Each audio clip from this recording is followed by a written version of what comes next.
Hello, habari. Kwa majina mimi naitwa Dr. Mary. Mimi ni mtafiti na mtabibu wa tiba asili na mitishamba. Karibu sana mpendwa mtazamaji wangu popote ulipo. Habari za muda huu, unaendeleaje? Mimi si jambo, namshukuru Mwenyezi Mungu. Tumekuja tena katika mwendelezo na vipindi vya tiba na kujua mambo mbalimbali ya kiroho katika hii chaneli. Mpendwa, wewe ambaye ni mgeni na unaungana na mimi kwa mara ya kwanza, na kuomba usubscribe, share hii video kwa wengine nao wakapate elimu hii nzuri ili iweze kuwasaidia katika changamoto zao mbalimbali. Leo nimekuletea darasa nzuri na somo hili litakupa faida kubwa sana katika maisha yako popote ulipo na katika mazingira yako. Leo nataka nielezee ishara mbalimbali ambazo wanyama wanatumia.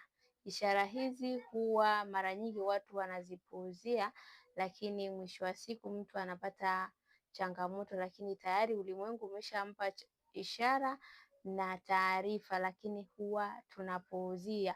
Sasa nakwambia usipuuzie hizi ishara ambazo unapewa ishara na wanyama ambao unawafuga.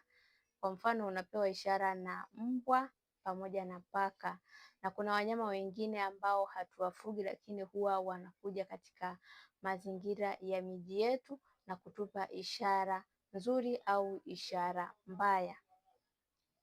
Nataka nikuelekeze ishara ya wanyama wawili ambao ni paka pamoja na mbwa.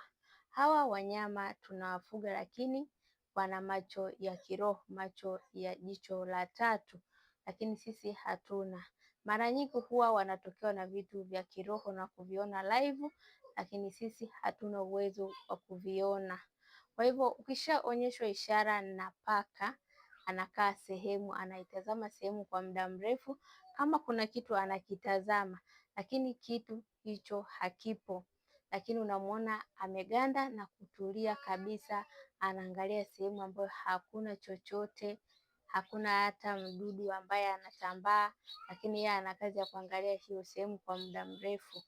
Jua kwamba kuna mgeni wa kiroho amekuja kukutembelea.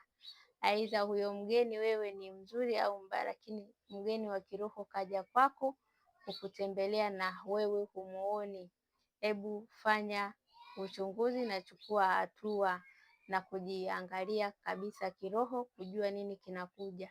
Lakini kuna huyu mnyama ambaye ni nyau au paka, mara nyingi huwa anapenya katika ulimwengu wa kiroho kirahisi kabisa na kupita katika milango yote 7. Milango 7 anapita bila shida yoyote, mnyama anaitwa paka, na hasa paka mweusi. Paka mweusi ana nguvu kiroho na anaweza kujibadilisha na kwenda katika ulimwengu wa kiroho haraka sana. Kwa hivyo paka mweusi ni ulinzi, ni kinga na pia ni nguvu.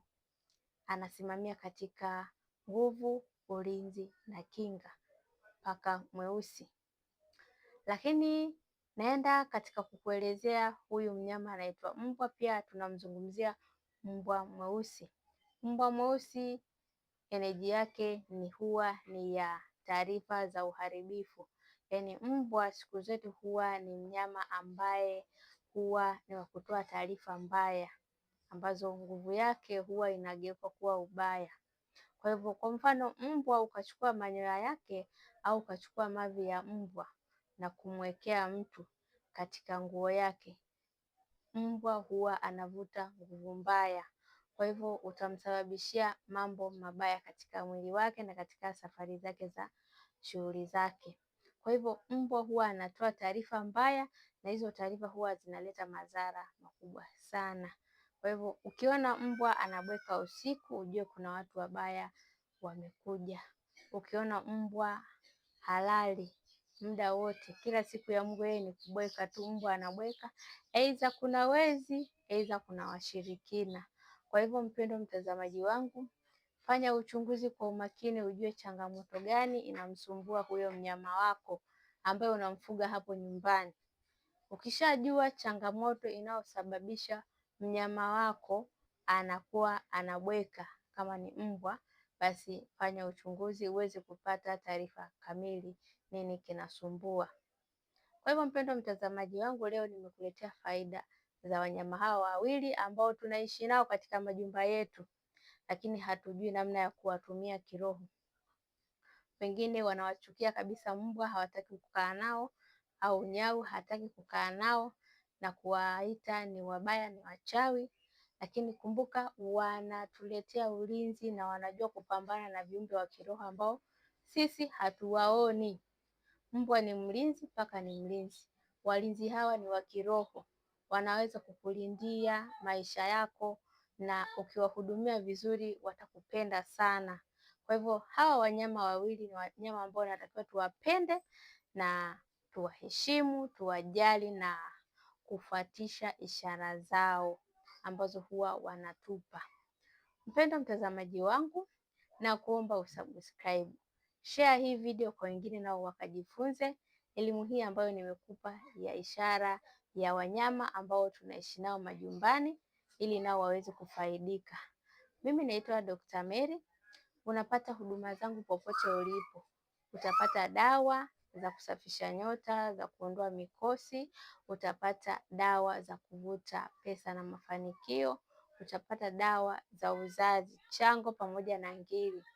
Utapata dawa za kuongeza maarifa na akili kwa wale ambao wana watoto wadogo. Kwa hivyo karibu sana mpendwa mtazamaji wangu popote ulipo, tutaonana katika kipindi kijacho cha Tiba Asili.